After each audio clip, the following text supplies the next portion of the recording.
নির্বাচনের সময়সীমার মধ্যে অশনি সংকেত দেখছেন রাশেদ খান। চৈত্র বা এপ্রিল মাসে জাতীয় নির্বাচন আয়োজনের সরকারি সিদ্ধান্ত নিয়ে উদ্বেগ প্রকাশ করেছেন গণ অধিকার পরিষদের সাধারণ সম্পাদক রাশেদ খান। তিনি মনে করেন এই সময় নির্বাচন হলে দেশের রাজনৈতিক পরিবেশে অশনি সংকেত নেমে আসবে এবং একমাত্র লাভবান হবে ফ্যাসিস্ট আওয়ামী লীগ। আজ সোমবার দুপুরে নিজের ফেসবুক পেজে দেওয়া এক পোস্টে তিনি সরকারের উদ্দেশ্যে সরাসরি বার্তা দিয়েছেন।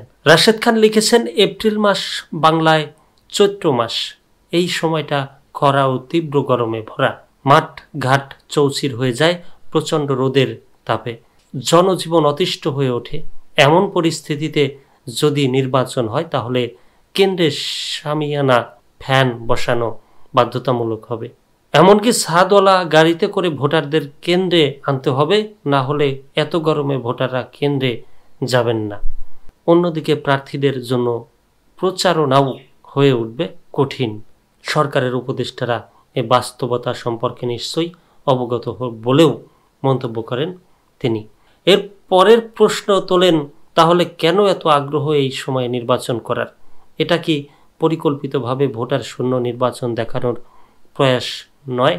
তিনি আরও দাবি করেন, নির্বাচন কমিশনের সুপারিশ অনুযায়ী কোনো আসনে যদি 40% ভোট না পড়ে তাহলে সেখানে পুনরায় ভোট গ্রহণ করতে হয়। এপ্রিলের প্রচণ্ড গরমে কোনো আসনে 40% ভোটার উপস্থিতি নিশ্চিত করা কঠিন হবে বলেও মন্তব্য করেন তিনি।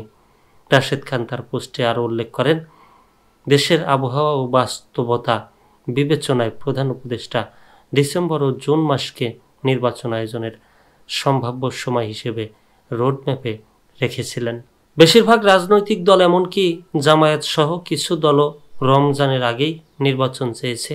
সরকার চাইলে এখান থেকে একটি ভারসাম্যপূর্ণ সিদ্ধান্ত নিতে পারত। তিনি সরকারের সিদ্ধান্তকে অপরিণামদর্শী আখ্যায়িত করে সতর্ক করে বলেন, এই সিদ্ধান্ত বদলানো না হলে রাজনৈতিক দল ও সাধারণ জনগণের সঙ্গে সরকারের দূরত্ব আরও বাড়বে, আর সেই সুযোগই নেবে আওয়ামী লীগ। রাশেদ খানের মতে এই ধরনের সিদ্ধান্ত জাতির জন্য অশনি সংকেত। তাই অবিলম্বে সরকারকে নির্বাচনের সময় সূচি পুনর্বিবেচনা করতে হবে।